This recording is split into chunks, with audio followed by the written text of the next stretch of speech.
You're listening to old Western stories, where dust settles slow, guns speak loud, and every tale rides straight into your imagination. Hit that subscribe and saddle up, the ride's just starting. You, Hank Dallin? The question came out of the dark, like it had been rehearsed, quiet and certain, just as the last of the hooves went still in the street.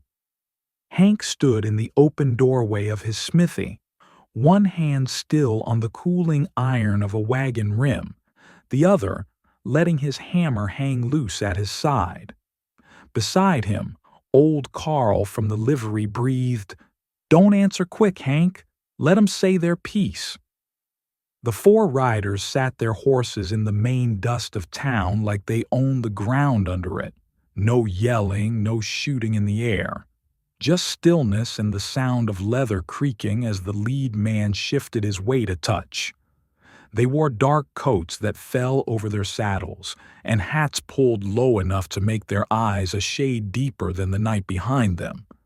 The one in front, the one who'd spoken, tipped his chin once.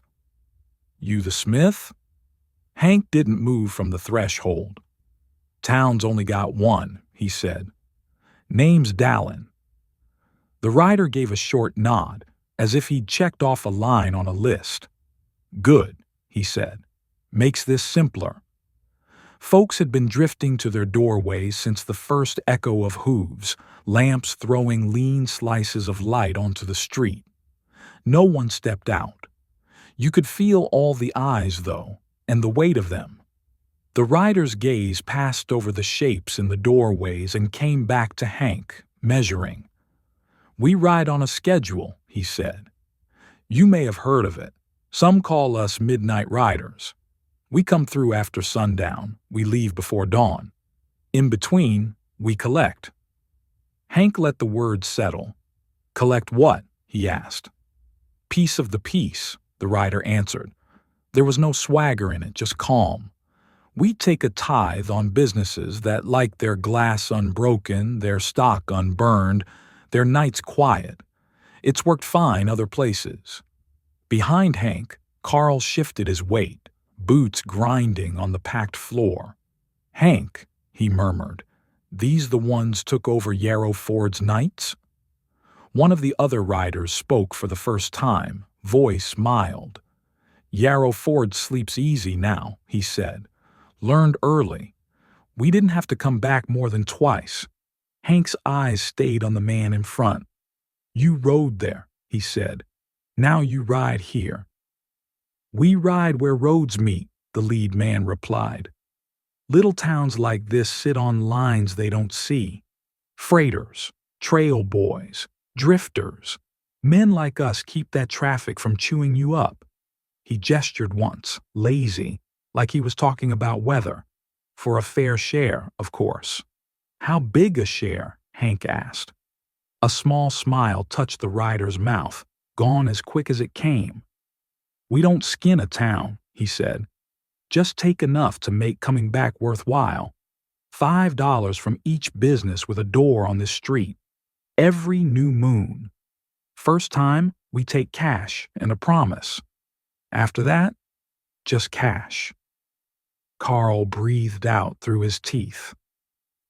"5," he whispered. "That's near my months. Profit with winter coming." "Winter's when you need our kind of quiet most," the rider said, and for a moment his eyes flicked toward the livery's shadowed doors. "We've seen what hungry men do when snow sits on bad temper." A woman's voice floated from a porch down the way, low and tight. "Marshall's out on circuit," she said. "You boys picked a neat night." The rider didn't look her way. "We picked the road schedule," he said. "Marshall's coming or going doesn't change it."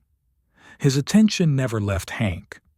"You're the one hammers this town's work," he went on. "That makes you the one we talk through. We like dealing with a single voice." Hank shifted his hammer from one hand to the other, slow.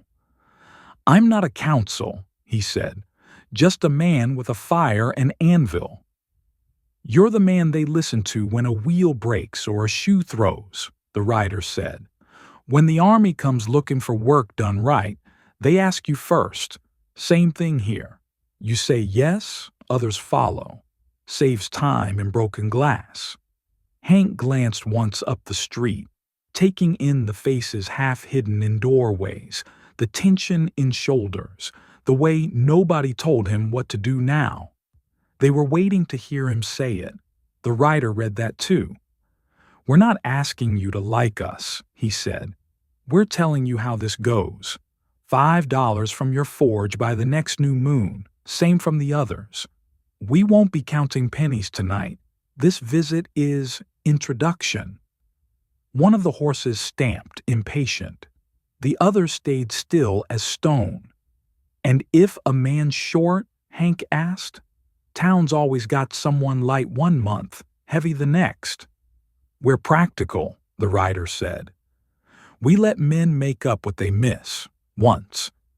We've learned that fear and memory do most of the work for us. He leaned a little in the saddle, voice staying gentle.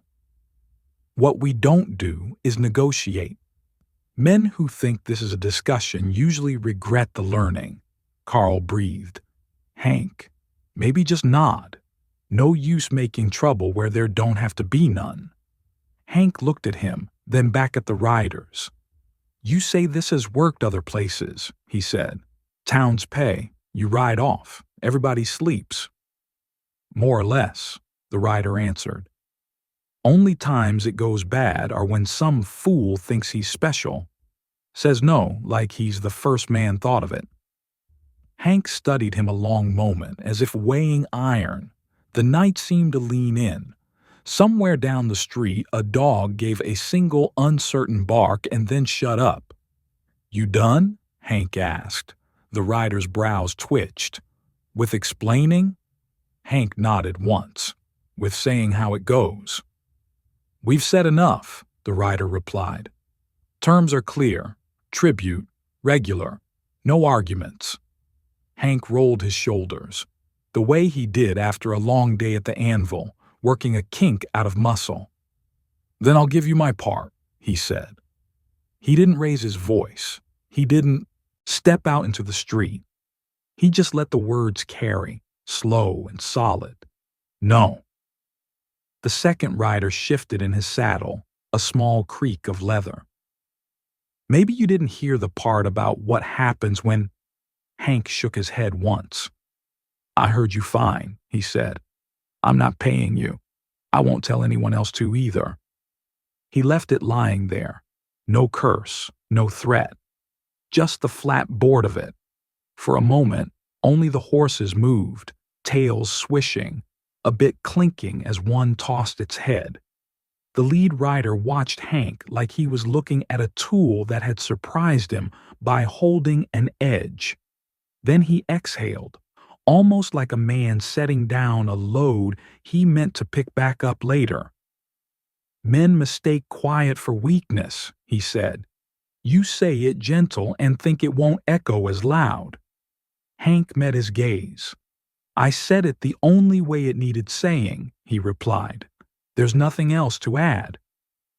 The rider straightened in the saddle, face turning from Hank to the faint line of faces up the street, the whole town holding its breath. You all heard him, he said. Your Smith just put his name on your account. No one answered. The silence said enough. He tipped his hat a fraction toward Hank. We don't take what isn't offered, he went on. Not first night. That's our way. We make the ask. We hear the answer. He gathered his reins, the horse beneath him shifting, ready. Next time we ride through, it won't be a question. You sure about last night, Hank? The question came before the sun cleared the roofs, hanging in the cool air like breath.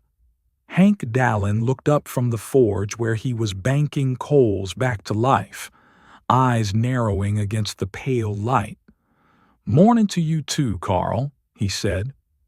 Carl stood in the doorway with his hat in both hands, shoulders hunched like the sky was a size too small. "I ain't talking about the morning," he said. "I'm talking about you telling four armed men no like you were turning down coffee."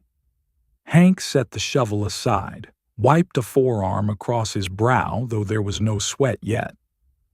"Question was simple," he said. "Answer was too." From the street came the clack of shutters being unhooked and the soft murmur of voices. Old Mrs. Halpern's boy trotted past, empty basket on his arm, slowing as he reached the smithy. "Ma says to ask if her window's safe," he blurted. "She says them riders look the sort to come back." Carl shot him a look. "Windows are only as safe as the rocks folk throw," he said. "Go on, Jonah. Your ma's waiting." The boy lingered half a heartbeat, eyes on Hank. "Pa says you got sand," he said. "Ma says sand don't stop glass breaking." Hank's mouth twitched. "Tell your ma I'll fix her panes same as always if they break," he said. "Tell your pa to mind his own sand." When the boy had gone, Carl stepped closer. "You hear that?" he asked. "That's fear getting busy. Folk were grateful.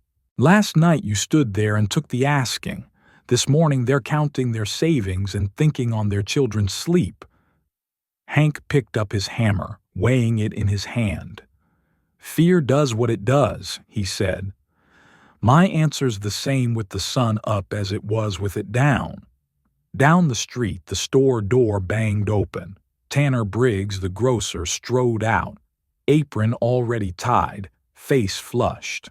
"Hank," he called. "You got a minute?" Hank turned as Tanner closed the distance, words coming fast. "I got half my stock on glass shelves," Tanner said.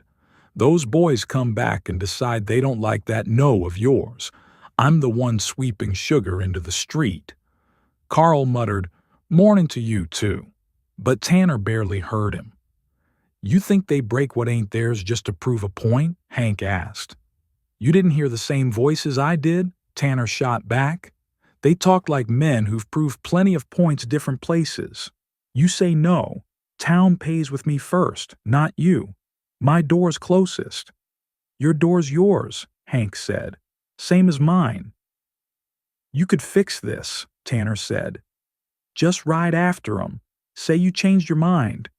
Tell 'em we'll pay till the marshal gets back, then we'll talk again." Hank shook his head. "A man's no that turns soft by morning ain't worth much," he said. "They're counting on that." Tanner's jaw worked. "And what are we supposed to count on? Your pride." "My line," Hank answered. "Pride's noise. This is just where I stop." Two women from the boarding house had paused across the way, heads close. One of them spoke up, voice tight.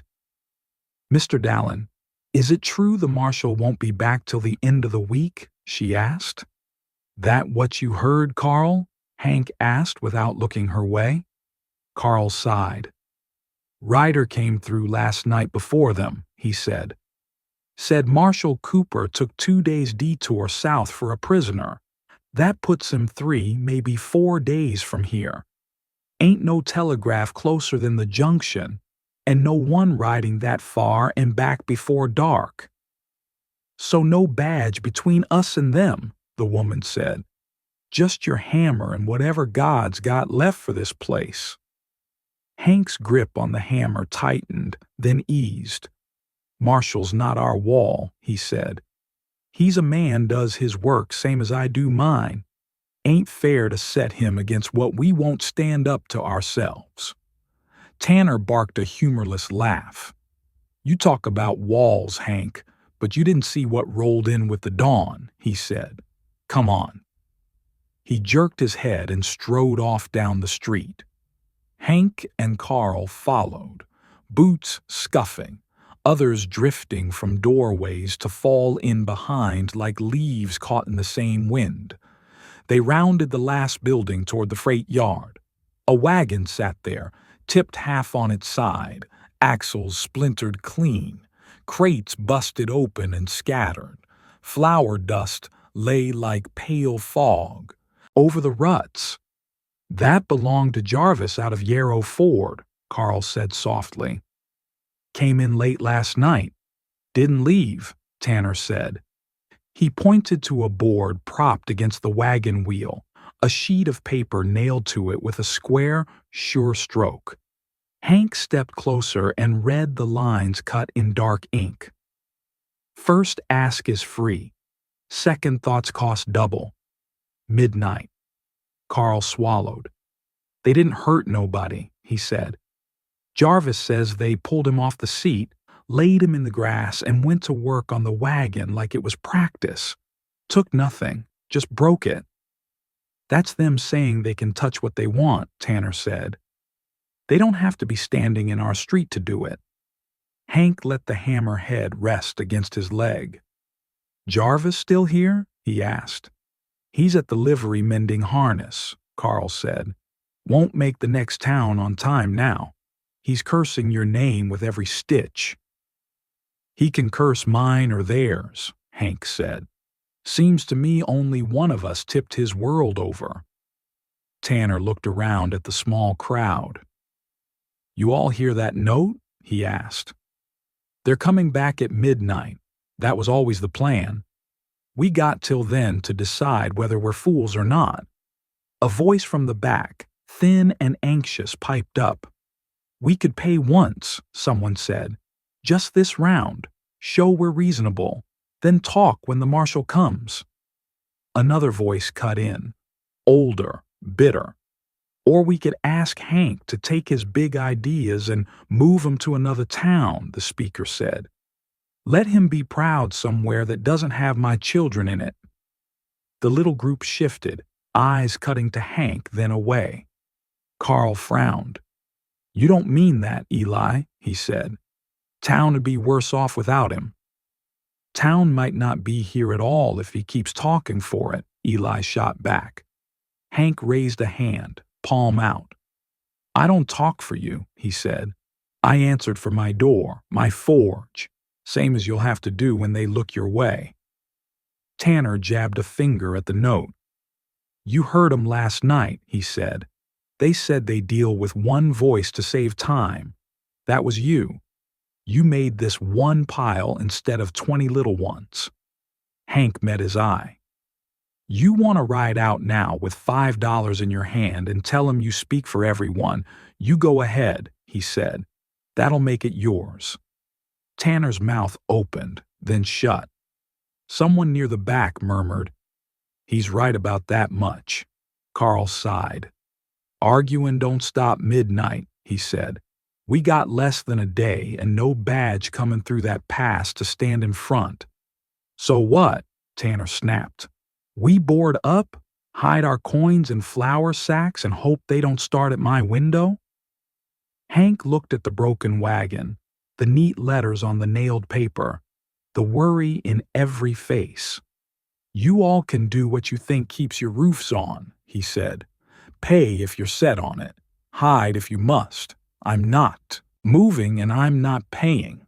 That won't change by dark. Eli shook his head, voice low. Then you best understand something, Hank, he said. They ain't riding back here to ask you again. Anybody sleep? Tanner Briggs asked. Because I didn't. Hank Dallin looked up from where he was tightening the last bolt on a wagon wheel, morning lights slanting across the street in hard lines. Sleep enough to stand up, he said. That'll do. Tanner snorted. Standing's easy now, he said. Question is where we're standing come midnight. Across the way, Mrs. Halpern was sweeping her porch, bristles catching on a loose board. She paused, listening, though her eyes stayed on the dust. Men who talk about midnight at breakfast ain't planning to enjoy lunch, she said dryly. You hear that? Tanner asked Hank. That's about how this whole town sounds, tired and sour and waiting for dark. Hank wiped his hands on a rag. Waiting won't change when the sun goes down, he said. Only what we do between.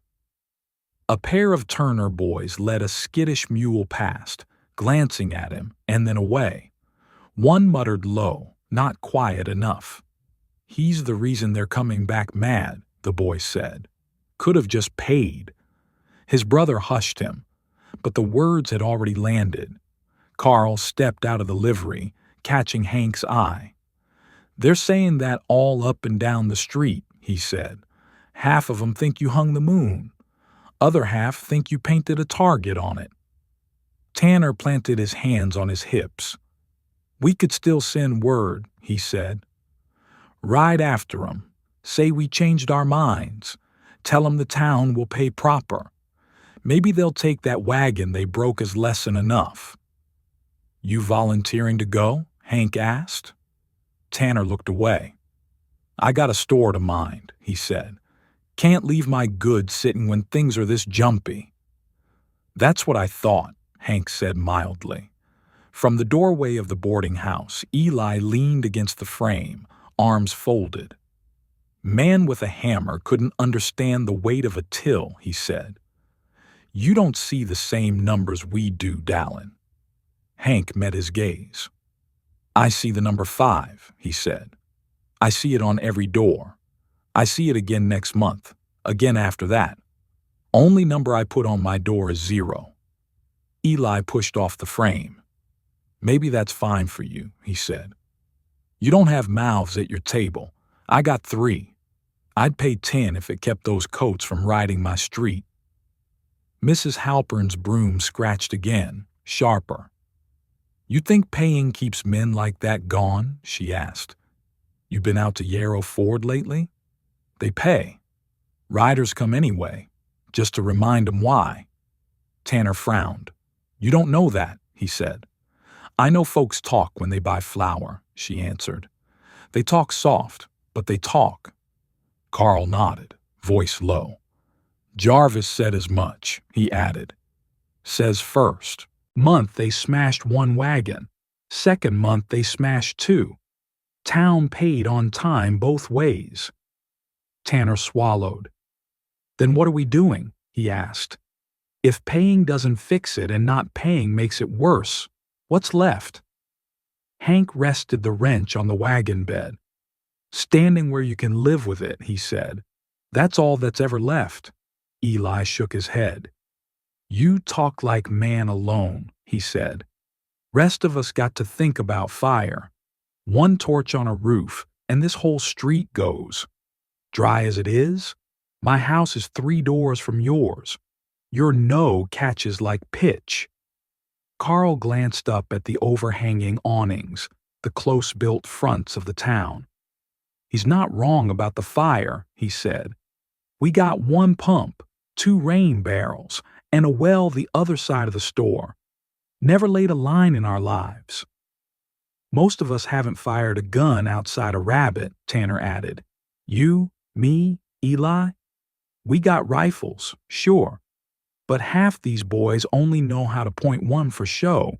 You telling me we got enough iron and lead to make 4 organized men think twice?" Hank didn't answer that. He just looked up the street, where shutters were half open and faces ducked back when they caught his eye.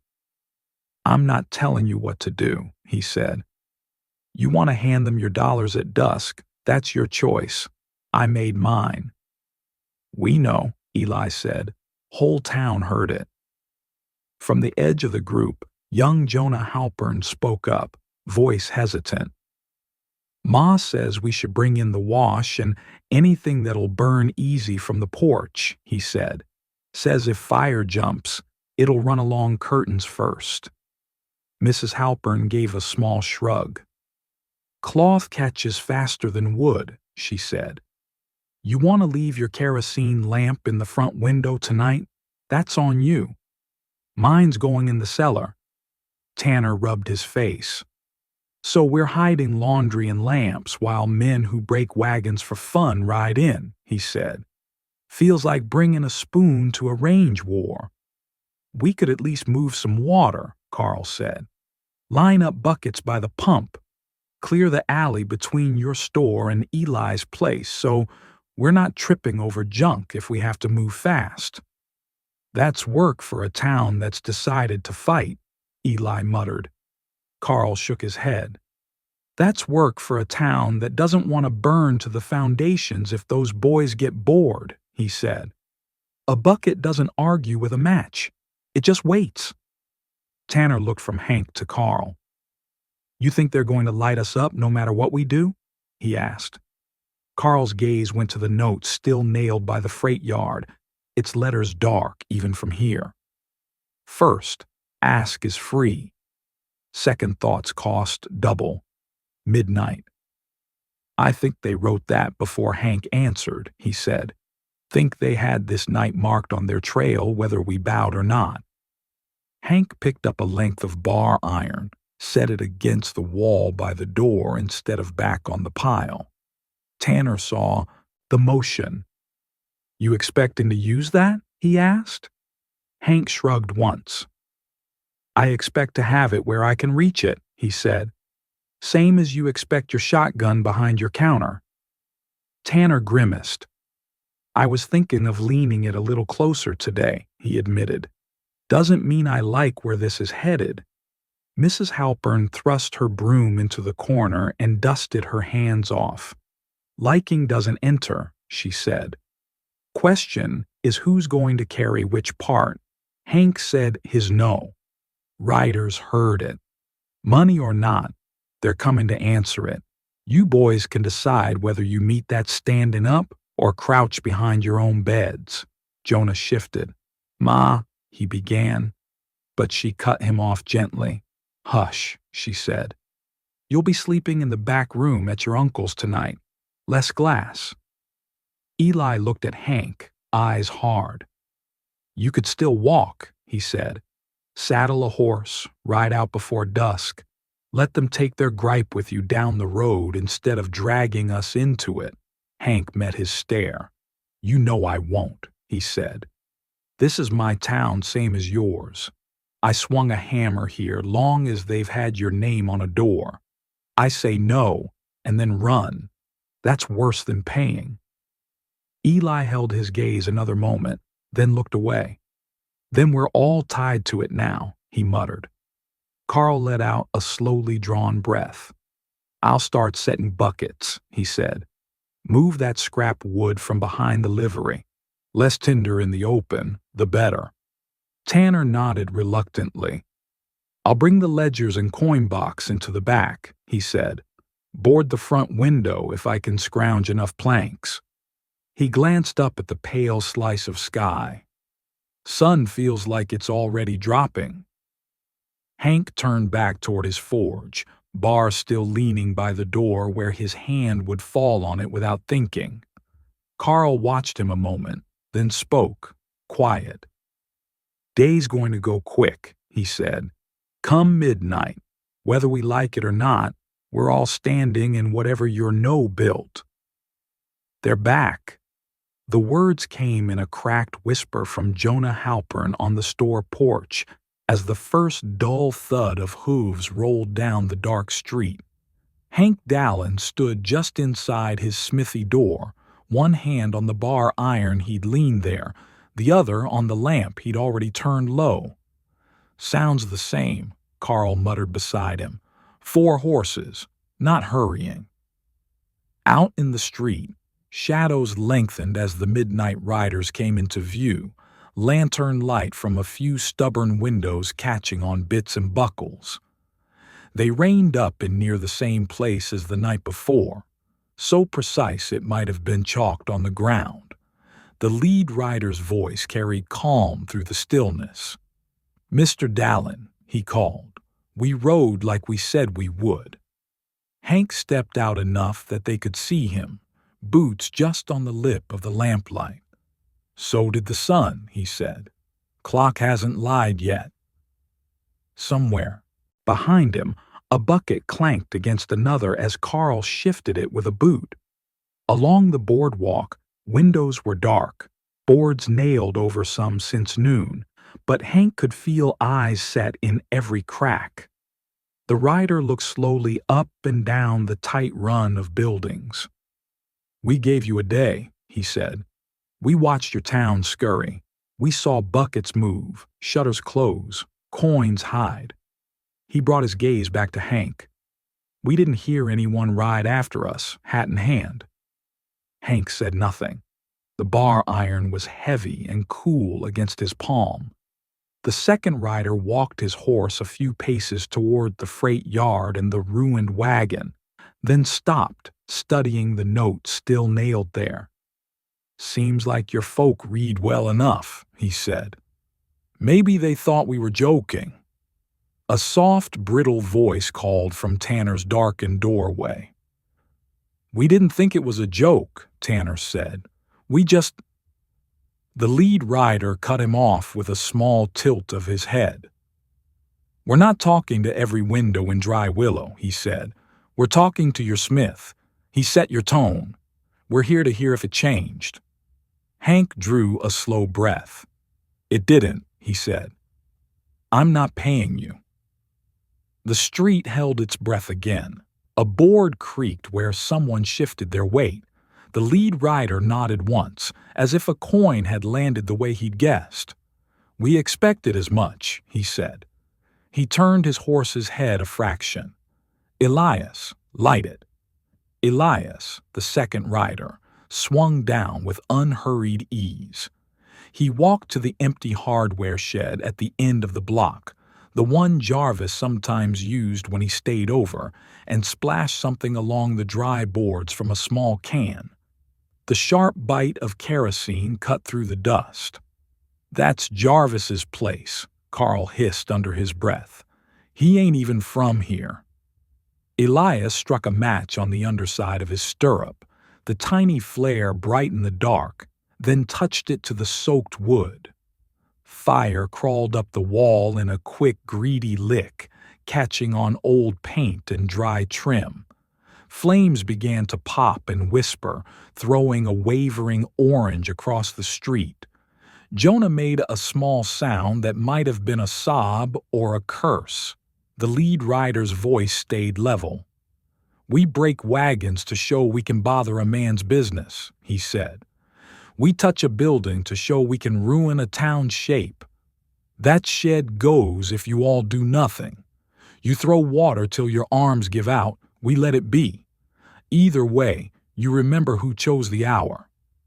Hank moved before anyone else, stepping toward the pump where the first circle of buckets sat, stacked and waiting.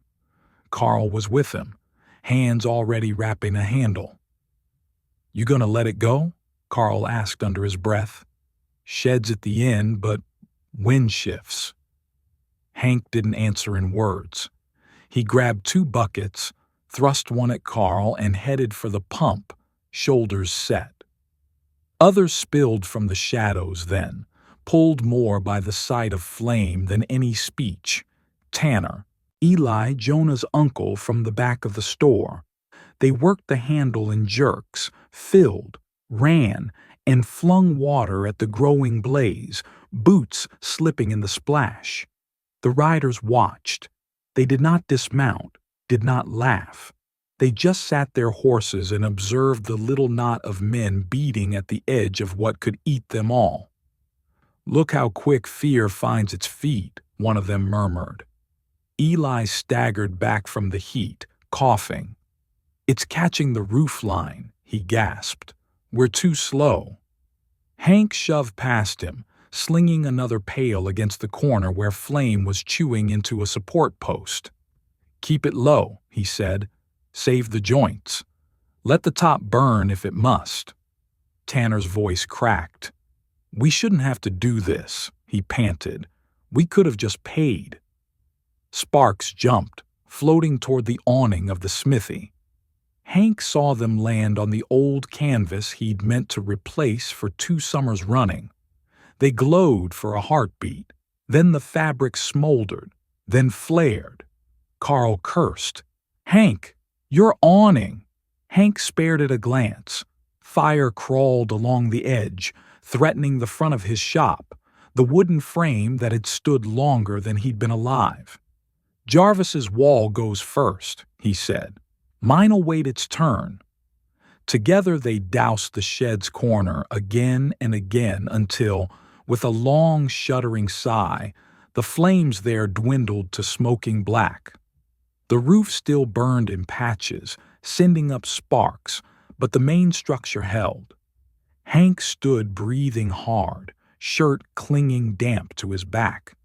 Behind him, canvas ripped with a soft, ugly sound as a section of his own awning fell, burning to the dirt. He turned then and threw his last bucket against it, steam rolling up in a hiss. The charred remains drooped, blackened, and ruined. The smithy's front boards were scorched, his sign half darkened. Eli stared at the damage. "That's years of work," he said softly. "Gone because of one word." Hank let the empty bucket hang from his hand. "Work can be done again," he said. "Some things can't be unsaid." The lead rider watched the water drip from the cooling wood. "We could have let it all go," he said. "One torch at each roof, one good wind. Instead, we gave you something small to put out. That was kindness." Tanner spat in the mud, breath still ragged. "Kindness?" he choked. "You call burning a man's trade that?" "We call it warning," the rider replied. "We didn't touch your store. We didn't touch your homes. We just reached where we knew he'd feel it most." His eyes went back to Hank. "You keep saying no, and the circle widens. Next time, maybe we let the shed go to frame. Maybe the building next to it." Jonah clutched his mother's skirts where she'd come out despite herself, eyes huge in the half-light. "Please," he blurted, "we'll pay. Mr. Dallin doesn't speak for all of us. We got money. My uncle's got silver under the floor." Mrs. Halpern put a hand on his shoulder, but she didn't hush him. The rider cocked his head. "You offering on your own, boy?" he asked. "Or for every door on this street?" Jonah faltered.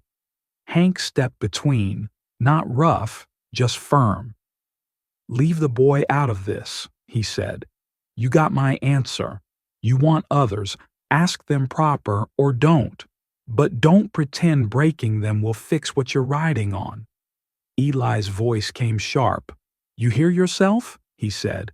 "They just half burned your shop and you're still playing steady.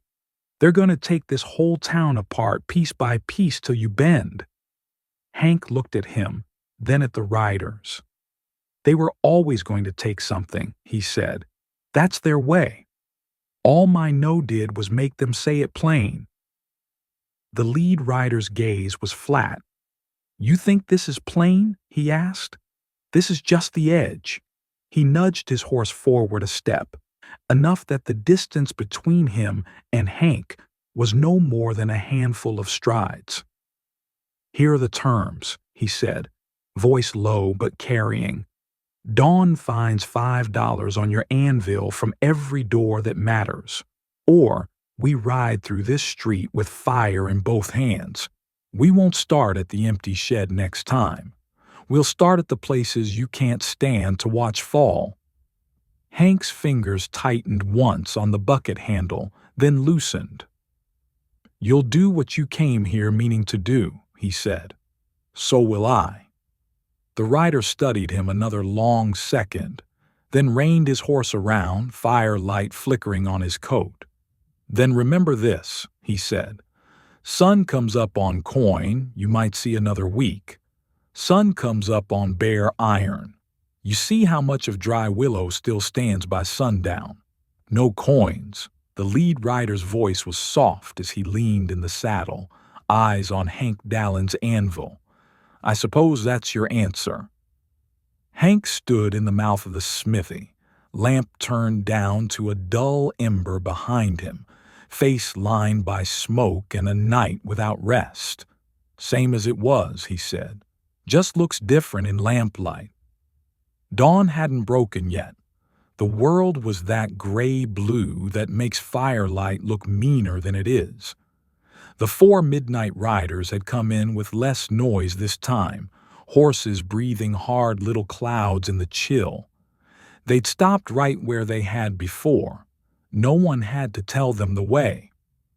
Carl stood a step back from Hank, empty-handed but set, shoulders square. Across the street, Tanner was on his porch in shirt sleeves, shotgun held butt down, barrel angled low.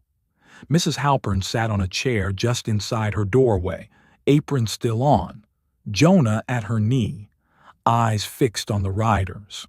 Not everyone was there. Some windows were tight shut, no cracks of light. But enough faces watched that the street felt crowded in the half-dark. The lead rider let his gaze pass over them, taking in buckets stacked by the pump, boards nailed over glass, the black scorch on Hank's awning from the evening's fire. "You had all night to think," he said. "You could have laid $5 down and gone back to your beds." "Didn't have $5 to spare," Tanner said, before Hank could answer. "Not and keep flour on my shelves. So I left mine where it was." The rider's head turned slightly. "We didn't ask you to speak," he said. "We deal through your smith." Hank's voice stayed calm. "You asked the town for coin," he said. "They heard you. They gave you their answer."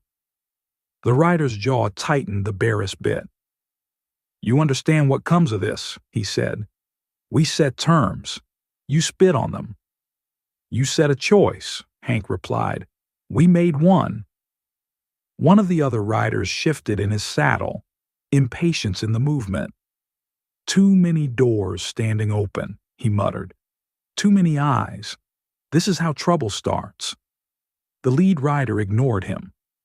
"Last chance, Mr. Dallin," he said. "You bring us what we asked from your own till. We ride on. Maybe we come back, maybe we don't. You hold that no one more breath and we start at your sign and work down." Hank glanced back at his scorched frontage, the half-burned awning still sagging. "You already started at my sign," he said. "Didn't hear me change, did you?" Eli came out of the gloom beside Tanner, hands empty, face pale. "Hank," he said hoarsely, "you sure? We can still—" Hank's eyes didn't leave the riders. "I'm sure," he said. "You don't owe them a thing because I said it. You owe them nothing because they're taking, not trading." Eli swallowed, then stepped down off the porch anyway, boots hitting the dirt with a soft thud. He didn't stand with Hank, not quite, but he didn't go back inside. "My 5 stays in my house," he said, voice barely above the creak of saddle leather. "If they want it, they can come in and look my kids in the eye." Tanner grunted. "My coin stays put too," he said. "If they burn my store for it, they'll be burning my debts along with my goods." Mrs. Halpern's voice drifted out, dry as ever. "You boys waited till they were in front of you to find your spines," she said. "But I'll take it." She squeezed Jonah's shoulder. "We're not paying either." The lead rider's gaze moved, reading each line in turn. The neat script on his face didn't quite hold this time. A shadow crossed it, not fear exactly, but calculation gone sour. "This isn't Yarrow Ford," he said slowly. "That much is clear." "You said they slept easy there," Carl put in. "Jarvis says they sleep jumpy and pay twice." The rider's eyes snapped to him. "Jarvis talks too much," he said. "He does now," Carl answered. "He wasn't saying a word last night when you had him on his back in the grass." Hank shifted his grip on the iron bar, not raising it, just balancing it. "What are you waiting on?" he asked. "You came for coin or for fire? You see, we got one and not the other." The second rider, Elias, leaned forward, scanning the roofs, the alleys, the narrow gaps between buildings where a stray shot could go wrong. He noted the buckets, the men with rifles held wrong but held, the boy by the pump clutching a single old pistol with both hands, like it might buck him into the next county. "We light one roof tonight," he said quietly to his leader. "We'll spend the next hour making sure it doesn't jump where we don't want it. We'll be here till dawn with half the town watching our backs, and every fool with a gun taking pot shots from the dark." "We said we'd burn," the lead rider answered under his breath. "We leave without touching more. Word spreads. We're soft." "Word already spread. You come back," Elias replied. "Look around. They stacked their buckets. They did the math. You burn 'em clean. You waste a night and mark your own trail for any badge asking questions. This town's not as cheap as the others." The lead rider sat very still for a long moment. Then he straightened and addressed Hank again. "You think standing there with a bar in your hand and 3 men behind you makes you special?" he asked. Hank shook his head. "No," he said. "I think saying the same word twice makes it clear." The man's mouth twitched. "You understand we don't forget places like this," he said. "We've made examples before." "Then you know how it looks when you ride away from one that wouldn't bow," Mrs. Halpern said. "You tell your next town Dry Willow didn't pay? Maybe they hear that louder than your threat." A muscle jumped in the rider's cheek. "Old woman," he said, "you don't know the kind of men we ride past between here and the next crossing." "I know the kind that listen when someone finally says no," she replied. "Even if it's just across a table." Tanner shifted his shotgun, barrel still low. "You want to start something here? You can," he said. "You'll kill some, burn some. We'll get some of you too, even with our shaking hands. Might be enough to make your next stop think twice. You sure that's the ledger you want to ride out with?" For the first time since they'd come, something like weariness crossed the lead rider's face. He looked again at the blackened awning, the patched shed, the bucket lines, the tight set of Hank's shoulders. "We came for tribute," he said finally. "Not war." Hank nodded once. "Then you rode to the wrong door," he said. The rider exhaled slowly, as if letting go of a coin he'd hoped to keep. "You've bought yourself time," he said, "not safety. We don't call this settled." Hank's eyes didn't waver. "Nothing out here ever is," he said. "But you're leaving tonight, and we're still standing in our own street. That's settled enough for me." The lead rider turned his horse's head, with a small touch of his heel. "Remember this night, Dry Willow," he called to the watching dark. "Next time men come asking for your coin, you'll wish you'd paid us instead."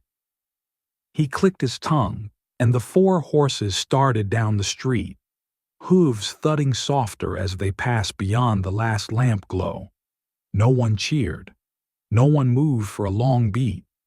Jonah's whisper finally broke the hush. "They're gone," he said.